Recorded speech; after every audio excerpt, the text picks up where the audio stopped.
আজকে রাত্রেবেলা অনুমান 2:15-2টার দিকে আমার কাছে একটা বিশেষ সূত্রে খবর আছে যে একটা স্কুটি নিয়ে দুজন লোকাল ছেলে এখানে কুমারঘাটের, তারা কুমারঘাটের দিক থেকে পেঁচাতল দিকে একটা স্কুটি নিয়ে সেটা নেশাদ্রব্য যেটি আমরা লোকালি হেরোইন বলি অংশটা নিয়ে কাউকে দেওয়ার উদ্দেশ্যে যাচ্ছিল। তখন আমরা আমার নেতৃত্বে থানার second officer Indramani Halam, SI Pankaj Barman এবং স্টাফ একটা টিম মিলে আমরা 91 মাইল নাকাতে একটা বসি।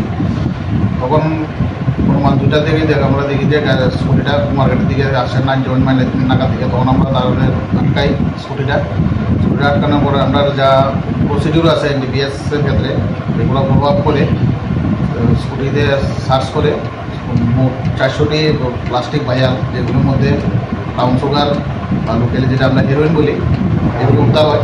যেগুলি তারপর অনুমান ওজন করার পর আমরা দেখি 6.44 গ্রাম, এগুলি আনুমানিক বাজার মূল্য 6 লাখ টাকা হবে। তাছাড়াও তাদের কাছ থেকে 2টি মোবাইল আমরা, আর যে স্কুটিটা দিয়ে তারা আসছিল স্কুটিটাও তাদের কাছ থেকে বাজেয়াপ্ত করি। যে দুজনকে আটক করেছেন ওনাদের নামটা বলুন।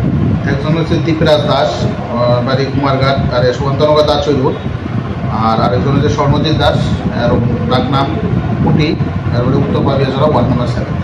তাদের বিরুদ্ধে আপনারা কি মামলা হাতে? তাদের বিরুদ্ধে আমরা NDPS মামলায় নথিভুক্ত করি এবং আজকে রিমান্ড চেয়ে তাদের আদালতে সতর্ক করিব।